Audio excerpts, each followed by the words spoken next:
It began like any other morning at a remote U.S. military base tucked deep within the jungles of Thailand.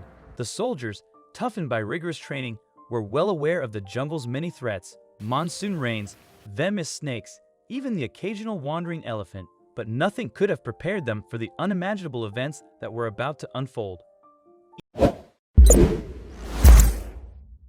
Each morning, as the mist drifted through the thick jungle, a full-grown tiger would step out from the shadows and stalk the edge of the base.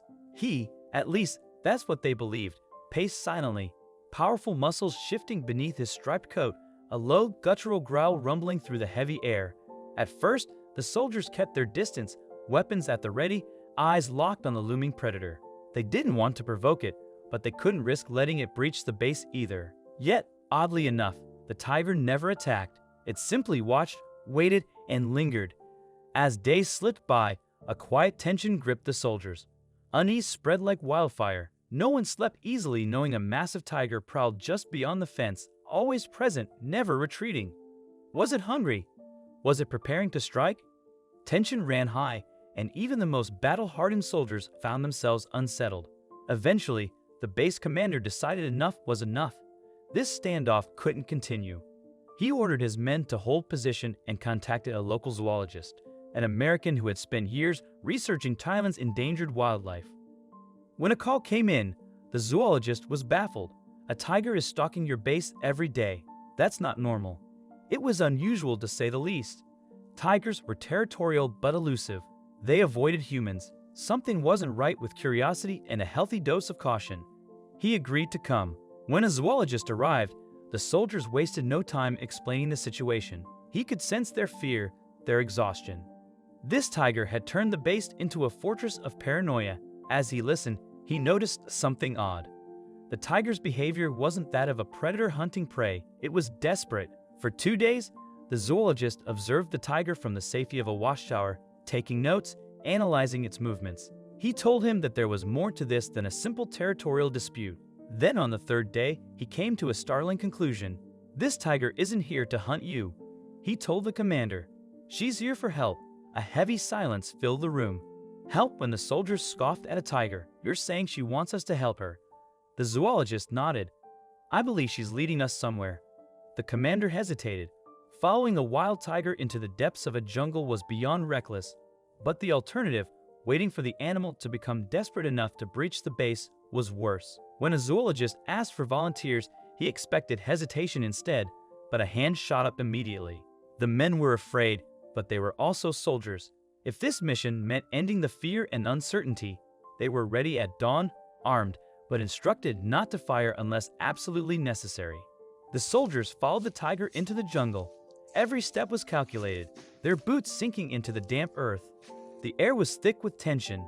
The tiger led them deeper and deeper into the foliage. Every now and then, she stopped turning her massive head to make sure they were still behind her. The soldiers' hearts pounding, exchanged nervous glances. This was insane.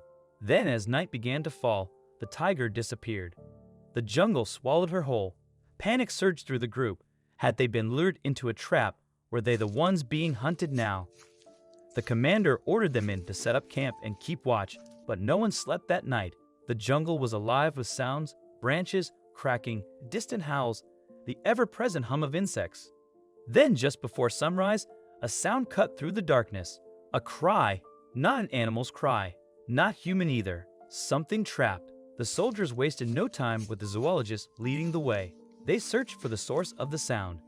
It wasn't long before they stumbled upon a roaring river, swollen and raging from the monsoon rains. The tiger was on the other side, pacing near a pile of fallen rocks. That's when they heard it again, muffled.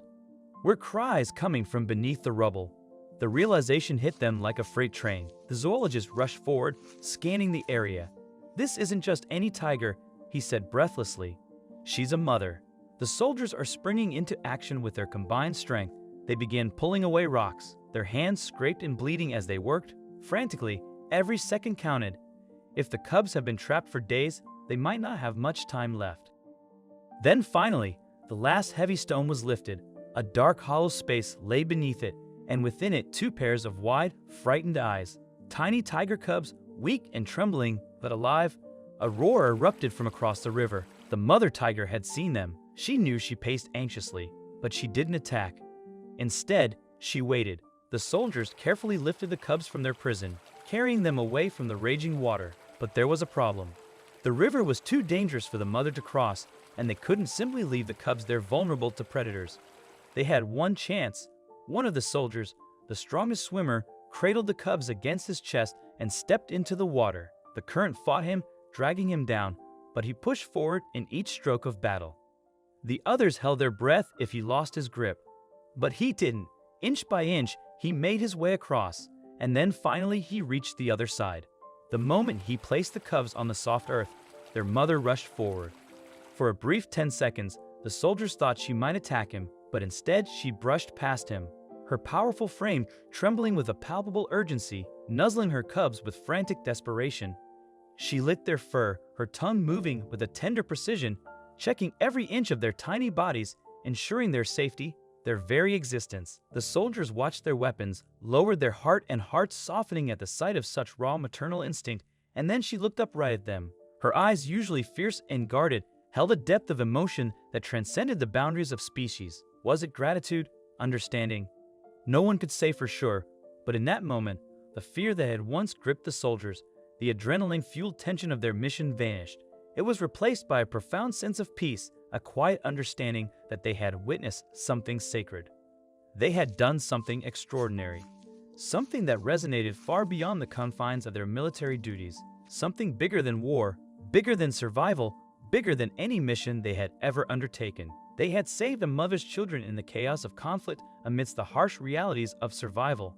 They had stepped in not as soldiers, but as fellow beings, offering compassion to the vulnerable. As the sun rose over the jungle, casting golden rays through the thick canopy, the soldiers quietly made their way back to base, exhausted yet triumphant. This victory bore no scars of conquest or conflict, only the quiet strength of kindness, a lasting testament to the power of empathy. The tiger never returned to the camp again. Her absence was a quiet confirmation of truths no one dared speak aloud. Yet in the days that followed, distant roars would echo through the jungle, not cries of warning or menace, but deep, resonant calls that seemed to ripple across the vast canopy. They carried with them the essence of life, survival, and something more, a primal symphony of resilience and hope, and perhaps, just perhaps, a silent thank you, a raw, wordless gesture of gratitude echoing through the heart of the wild.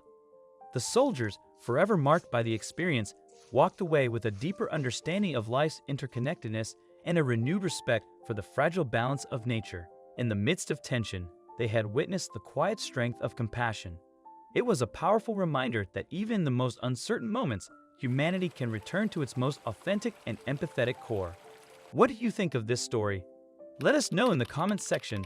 I hope you liked this story. Please give it a thumbs up and subscribe to our channel. Also subscribe and press the bell icon to never miss the update from our channel.